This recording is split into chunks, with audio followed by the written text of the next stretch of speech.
kon lool mooy tarjumaan ji ñaanal ko it yal na ko sunu borom defal la sëñ bi wax ca Nuuraani yaa jaaxilan xattiya fawqa zanni wa sanna xayri yaa xasiimal manni yal na ko sunu borom def ci mbooleem ay téereem tawfiix joojit mu defal ko mbooleem ñu ci sonn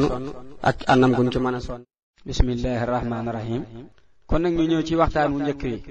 sëriñ Xamsatu Jaxate am na bis ca Jolof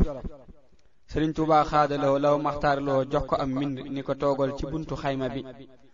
mu toog fa ab diir sëriñ bi woo ko mu ñëw ci biir xayma bi mu duggee fekk ca biir naar bu am daraja xees lool sikkim bi gudd lool mu rafet lool sëriñ bi ni ko nuyul kii mu nuyu ko sëriñ bi ni ko mën ngaa dellu mu dellu ab diir sëriñ bi woowaat ko mu dikk fekku fa naar ba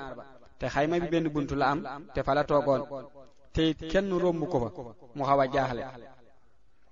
sëriñ Tuubaa xaadaloo law maxtaaraloo ni ko xam nga ki nga fi fekkoon ku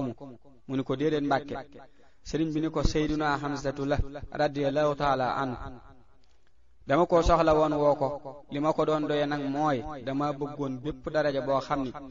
amee woon na ko ci xare bu mu masa xare mu jox la lépp te nangul na ma ko